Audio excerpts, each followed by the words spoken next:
Viewers మనం వచ్చేసి దురాస అనేటువంటి పాఠము 7th standard Telugu Karnataka government Telugu మంజరిలోనిది పరవస్తు చిన్నయసూరి గారి నీతి చంద్రికలోని కథను వ్యావహారిక భాషలోకి మార్చి ఈ పాఠాన్ని రాయడం జరిగింది.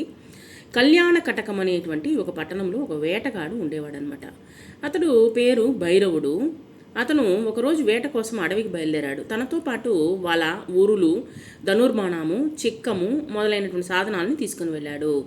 అడవిలో ఒక చోట అందమైనటువంటి జింకను చూశాడు. దాన్ని వేటాడడానికి మచ్చు పెట్టి చెట్టు మాటన నక్కి చూస్తూ ఉన్నాడు అనమాట. అంటే అది ఎలాగైనా పడుతుంది అని చెప్పేసి విల్లును ఎక్కుపెట్టి బాణంతో గురి చూసి కొట్టాడు. అది గిలగిలా తన్నుకొని చచ్చిపోయిందనమాట ఆ యొక్క జింక. అతను జింకను భుజాన వేసుకొని బయలుదేరాడు. భైరవునికి దారిలో నడిచి వచ్చినటువంటి కొండల్లా ఒక బలిసిన సూకరం ఎదురుపడింది. ఆహా, ఏం భాగ్యము! మరొక మంచి ఆహారం దొరికింది. లేచిన వేళ విశేషం ఇదేనేమో అని సంతోషించాడు. భుజాన ఉన్నటువంటి లేడిని కింద పెట్టి వింటినారని దాన్ని సారించి గురి చూసి బాణంతో ఆ వరాహాన్ని కొట్టాడు, పందిని కొట్టాడనమాట. ఆ దెబ్బకు వరాహము తాళలేక అరుస్తూ వేగముగా ముందుకు దుమికి భైరవుని గుండెలపైన కోరలతో పొడిచి గాయపరిచిందనమాట. అంటే కోపంతో వచ్చి తన్నిందనమాట. అంటే పంది బాగా బరువు ఎక్కువ. వేటగాడు ఆ దెబ్బకు తట్టుకోలేక బాధపడుతూ మొదలు నరికిన చెట్టుల నేలకూలి మరణించాడనమాట. చనిపోవడం జరిగింది. కొంతసేపటికి ఆ పంది కూడా చనిపోయింది. వేటగాడికి పందికి మధ్య జరిగిన కుమ్ములాటలో పంది కాళ్ళ కింద పడి ఒక పాము కూడా చనిపోయింది. సో మామూలుగానే పంది వచ్చేసి బాగా లావుగానే ఉంటుంది కాబట్టి దాని కింద పడి చనిపోయింది. ఈ విధంగా అక్కడ లేడి, వేటగాడు, పంది, పాము మరణించిపడి ఉన్నారనమాట. ఆ అడవిలోనే దీర్ఘ వరాం అనేటువంటి పేరు కలిగినటువంటి జిత్తులు మారి నక్క ఉంది. అది అన్నీ తనకే కావాలని పేరాస కలిగింది. దాన్ని ఎలాగైనా సరే తినేసేయాలా, నలుగురిని తినేయాలని అనుకునింది. అది చిన్న జంతువు, అందువల్ల వాటికి వేటాడేటువంటి సామర్థ్యం లేదు. ఏ సింహము పులో వేటాడి తినక మిగిలిన మాంసాన్ని సేకరిస్తూ ఉంటుందన్నమాట ఈ యొక్క నక్క. ఇక్కడ చూడండి, పడున్నారు పంది, తర్వాత వచ్చేసి జింక, పాము, మనిషి అందరు పడున్నారు. సరే, అటువంటి నలుగురిని నేనే తినేయాలని చెప్పేసి నక్క దురాశతో, అటువంటి దురాశ కలిగినటువంటి ఆ నక్క దారిలోనే వచ్చింది.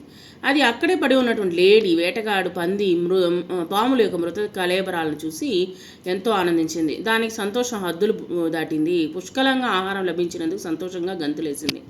నాకు 3 నెలలకు సరిపోయేటువంటి గ్రాసం దొరికింది, అంటే తిండి దొరికింది అనింది అనమాట. వేటగాడి మాంసంతో 1 మాసము, హరిణము, వరాహాల మాంసంతో 2 మాసాలు గడపవచ్చని నక్క వచ్చేసి క్యాలిక్యులేట్ వేసింది అనమాట. ఒక రోజుకు పాము చాలు, ముందుగా నాకలిని ఈ వింటినారిని నరంతో తీర్చుకుంటానని చెప్పేసి అత్యాశ కలిగినటువంటి ఆ నక్క అనుకుందనమాట. ఎవరైనా వింటినారిని ఎవరైనా కొరుకుతారా? వింటినారిని కొరికితే ఏమవుతుంది? పళ్ళు 4 దిగి పడిపోతుంది. అలా అనుకున్నటువంటి నక్క వెంటనే విల్లుకు బిగించి గట్టిగా కట్టినటువంటి నారిని, అంటే అక్కడ ఉన్నటువంటి విల్లుకు కట్టినటువంటి ఆ యొక్క బాగా ఇదిగా ఉంటుందన్నమాట దారం అది.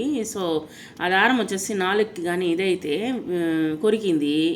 అంతే, ఇక ఏముంది, వంగి ఉన్నటువంటి వింటి బద్ద నక్క రొమ్ములో గుచ్చుకుందనమాట. అంటే వంగున్నది అది. ఆ యొక్క విల్లు ఉంది కదా, ఆ యొక్క విల్లు యొక్క కొమ్ము వచ్చేసి కడుపులో గుచ్చుకుందనమాట. వెంటనే నక్క కూడా విలవిలా తట్టుకుంటూ ఇక్కడే మరణించిందనమాట. అంటే అతిగా ఆశపడి తను తన ప్రాణాలని పోగొట్టుకుంది. పుష్కలంగా ఆహారం దొరికినా తినకుండా దురాశపడడం వల్ల నక్క తన చావు తానే కారణమైంది. దురాశ మరణానికి కూడా దారితీస్తుంది కదా. కాబట్టి దొరికిన దానితో తృప్తిపడి దురాశకు లోనవ్వకుండా ఉండడమే ఉత్తమ లక్షణము. తృప్తి పొందని వాడు 7 ద్వీపాలలో కూడా రాణించలేడు. కాబట్టి అందుకే దురాశ దుఃఖానికి చేటు అని అంటారు. కాబట్టి మనకి దొరికిన దాంతో మనము సంతోషంగా కాలం గడపాలి అనేటువంటిది ఈ యొక్క చిన్న కథ ద్వారా మనకు చెప్తూ ఉన్నారు. కొత్త పదాలు వచ్చేసి మచ్చు, సూకరము, చిక్కము, వరాహము, పుష్కలము, హరిణము, గ్రాసము, అత్యాస, ఉరులు, ద్వీపము, వింటినారి, కళేబర. వీటికి అర్థాలు తెలుసుకోండి. మచ్చు వలకు దగ్గరగా పెట్టేటువంటి ఆహారము, ఎర అని కూడా అంటాము. సూకరము అంటే పంది, చిక్కము సంచి లాంటిది, వరాహము అన్నా కానీ పందే. పుష్కలము సమృద్ధి, హరిణము జింక లేదా లేడీ, గ్రాసము ఆహారము లేదా తిండి. అత్యాస అంటే ఎక్కువ ఆశ, దురాశ లేదా పేరాస అని కూడా చెప్పచ్చు. ఉరులు ఉచ్చులు.